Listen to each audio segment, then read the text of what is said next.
สวัสดีค่ะวันนี้นะคะก็จะมาทำการรีวิว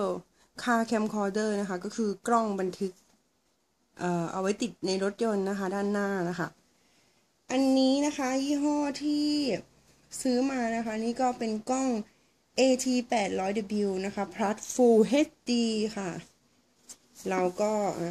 ในกล่องก็จะเป็นอย่างนี้นะคะอันนี้คือด้านหน้ากล่องด้านข้างเป็นอย่างนี้นะคะส่วนด้านหลังก็จะมีรายละเอียดบอกมาอันนี้นะคะ Full HD 1080p นะคะก็เลนส์กว้างค่ะมีกระจก6ชั้นนะคะเป็นตามนี้ทุกนี่นะคะ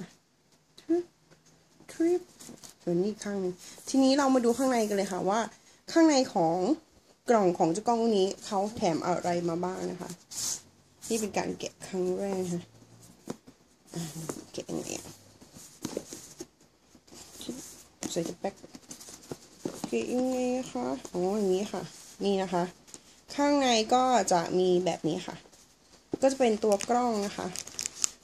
กล้องตัวเล็กมากเลยค่ะแบบเล็กสุดๆถ้าเทียบกับอะไรเดียวปากกาแล้วกันนะคะก็จะอยู่ประมาณนี้อันนี้คือดินสอแล้วนี่นะคะก็จะประมาณนี้ปากกาประมาณแท่งนึงความสูงก็ไม่ถึงครึ่งของปากกานะคะความยาวก็ประมาณสั้นกว่าปากกานะคะดูนะคะตัวกล้องทีนี้ก็จะมีกล้องมาให้ค่ะกล้องแบบนี้หน้าตานะคะปุ่มฟังก์ชันด้านบนนะคะเดี๋ยวเราจะมาดูรายละเอียดในคลิปต่อไปอันนี้เราดูแค่ว่าในกล่องเขาแถมอะไรมาบ้างนะคะหน้าจอค่ะตัวกล่องนะคะโอเคเอานี้ออกค่ะแถมอะไรมาบ้างอันนี้คือคู่มือการใช้งานนะคะเป็นภาษาอังกฤษค่ะมีภาษาอังกฤษและภาษาจีนนะคะตามนี้นะคะ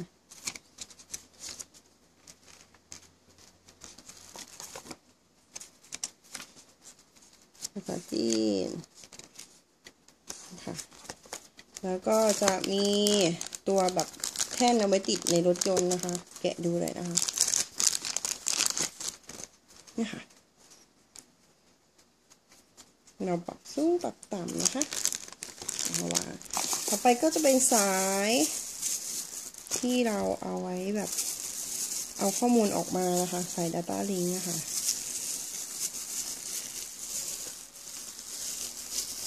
ที่สายก็จะมีสัญลักษณ์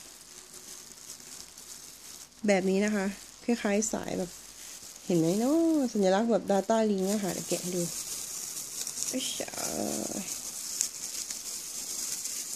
นี่ค่ะสาย Data Link นี้นะคะต่อไปก็จะเป็นที่ชาร์จคือเราต่อกับตัวชาร์จในรถยนต์ของเราได้เลยนะคะอันนี้ต่อสายก็ให้มายาวพอสมควรนะคะนี่นะคะก็แกะดูนะเนี่ยค่ะคิดว่าโอเคยาวแบบหลายเมตรเหมือนกันนะคะก็โดยรวมๆก็จะมีเท่านี้นะคะในกล่องของเจ้ากล้องตัวนี้นะคะซึ่งรายละเอียดในกล้องเดี๋ยวเราจะ